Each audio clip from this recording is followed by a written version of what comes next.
Hey, my name is Miranda with BWI Memphis. I'm going to do an overview today on the Ergo 360. This carrier is rated from 7 to 12 pounds with the infant insert, and beyond that up to 33 pounds without an infant insert. Do refer to the Ergo Baby blog post called The Importance of the Infant Insert to know when your child is ready to move beyond it, because 12 pounds is just not necessarily the answer. It's a very good and thorough blog post that explains everything well and explains what the purpose of it is. So let's start by putting on the carrier. I liked the waistband on this one. It's nice and wide and offers lumbar support. Some people hate the Velcro, and it is noisy. So Velcro, on goes the waistband. Anytime you're wearing a soft structure carrier, you want that waistband to be level to the floor, or it's going to be tugging on your back in a funny way. There is a tiny human that has evaporated my natural waist some, so you'll have to bear with me on that. So there's that safety strap. Always do your safety strap as well. I currently have it in the wide seat setting, and the wide seat setting is what you'll use for most of your carries, everything except for forward face out. I have a bit of a deficit when it comes to clipping this chest clip behind me, so I like to let the shoulder straps out and then kind of climb in. But one thing that people don't always notice is that these little straps right here can move up and down the track, and I kind of like them to be mid-shoulder blades on me for when baby's in the front, and then I would adjust it a little bit differently when baby's on the back. They are hard to move, and that's on purpose because you don't really adjust them all that often. I also like to have this part cinched down as tight as I can comfortably do. So I've got a little baby, and I've tacoed them into the infant insert with the pillow.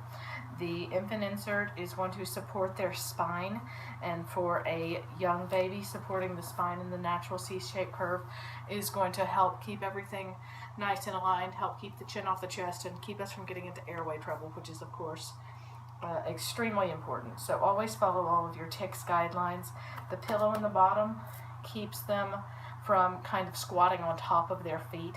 So baby's not going to be straddling you at this point. They're going to just be sitting nice on top of their little pillow thing. So here we go. Baby's in the insert. And like I said, refer to that blog post to see when they're ready to move beyond the insert. There's a period when the baby can come out and use just that pillow in the bottom. And at that point, that is when you're looking at it being maybe more appropriate to use the blanket trick that you'll see referred to so often. For a true newborn, I'm not a big fan of the blanket trick. I've seen it done safely with a knowledgeable wearer with a little baby before, but when I see that and people try to extrapolate that to a larger carrier like the Tula, I just think it's categorically unsafe to abandon the infant insert. So if you're gonna do that, you need a lot of know-how and in-person assistance ideally. So there, baby is in the infant insert, high, tight, close enough to kiss.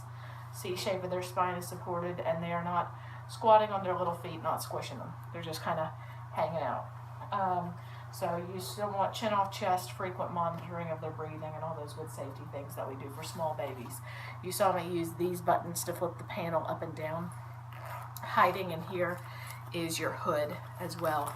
If you do choose to use a hood, I probably wouldn't use it for a tiny baby because you do want to be able to see and monitor their breathing closely. But it is in there, and there's shoulder straps buttons right there that the hood snaps to. Let's see.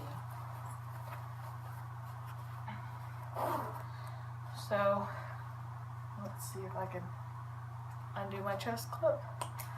If I can't undo it, then I just pull on the arm straps and let them back out that way. Now, like I said, when baby gets a little bit bigger, it may be appropriate to use just the pillow or the rolled blanket trick.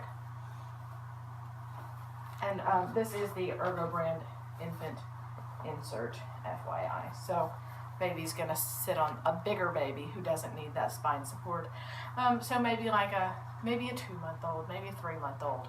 And I've seen babies need the pillow portion or a rolled blanket for quite a while to fit properly into a soft structure carrier. So same thing, use that, keep the, at this point baby's straddling you a little bit more, but still not entirely, and this helps with that a little bit.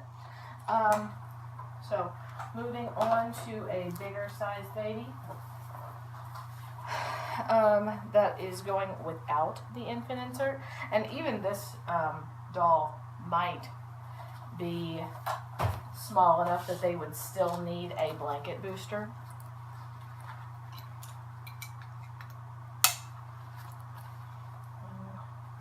One of the things that I like about this carrier is how quick it is to adjust. Just flip that panel down, do the buttons, and then flipping it down over to forward face out just as quick and easy.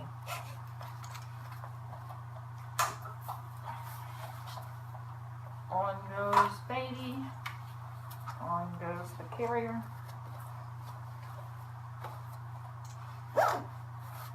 Tighten down, and you're ready to roll. This makes a nice wide seat, and if the knees bent, they would dangle there, and all that good stuff. So now we can reposition to forward face out, which I think that the Ergo 360, the Lily Baby, and the Becco Gemini are the most common forward face out soft structure carriers, and I think this one does the best job of it.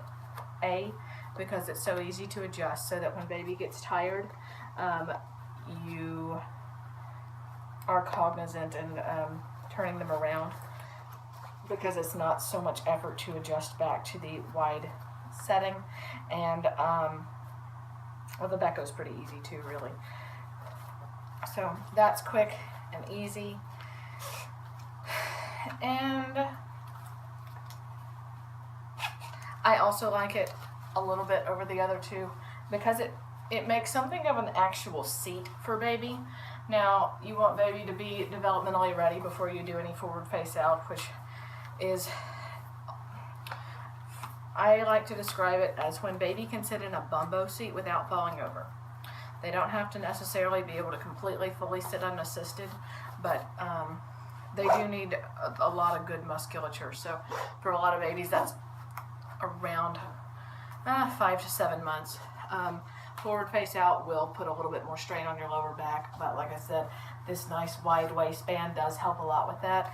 And you'll see how this flares out, so baby's legs would be dangling, so they do have a little bit of a seat instead of it just being narrow base style like some of the convertible soft structure carriers are. So that is something that I do like and appreciate about the Ergo 360. And finally, we have a back carry. Back carries in soft structure carriers are to be done with no modification to the carrier, so no pillow allowed. This demo doll here is really a little bit small for a back carry in a soft structure carrier. Back carries in soft structure carriers, baby needs to fit the carrier. That is my most important criteria. So you'll most commonly see when baby's sitting unassisted, and that's a good rule of thumb, but then you also will see 6-month-olds sitting in the huge panel of a Tula just getting swallowed, and that's not quite appropriate. So I do appreciate that this carrier it's a smaller panel, so no, it's not going to last you from now until they're 3, most likely, but it is going to do it does what it does well. There are other things that I would recommend if you need something that's a catch-all from birth to toddlerhood. So if I was putting a smaller baby on my back, I'd be doing probably a hip scoot method, where you are holding on and supporting baby the whole time, and then you've got your waistband on. You just bounce them around.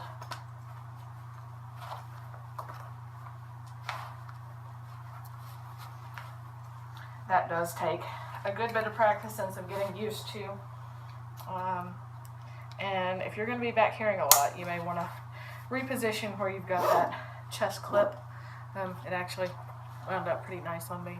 So again, you want your waistband level to the floor. This baby is too small, but you will see people say, well, hike that waistband way up here so that you get a good high back carry for your baby in a soft structure carrier. Soft structure carriers are naturally lower carries, so I put it at your natural waist.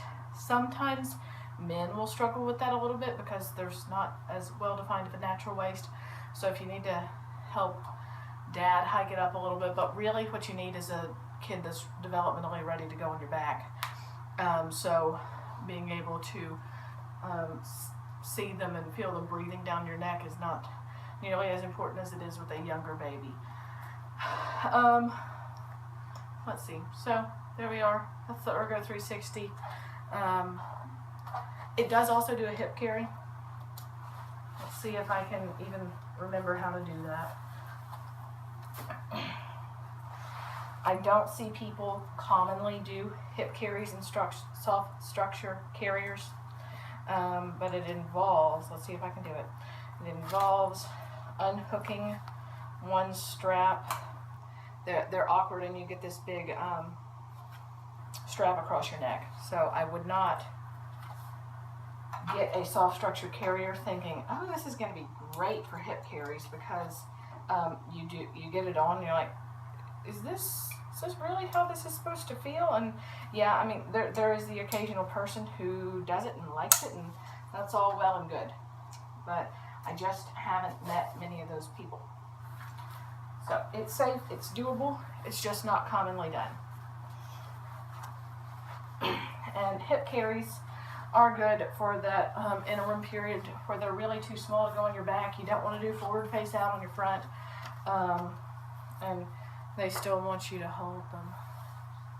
So let's see. You unsnap those shoulder straps, cross them, and now this one, don't quote me on this one now.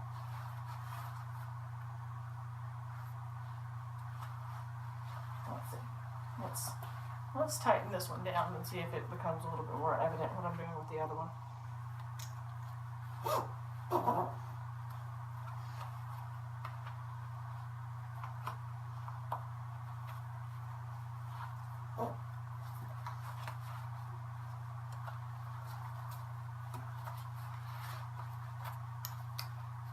Here we are. And then you reconnect.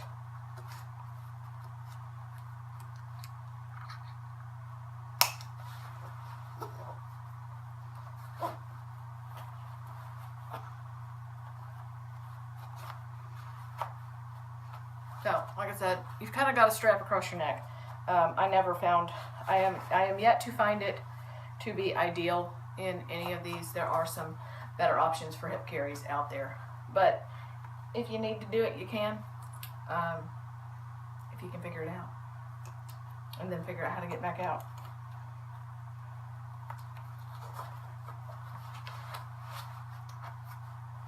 And that is the Ergo 360.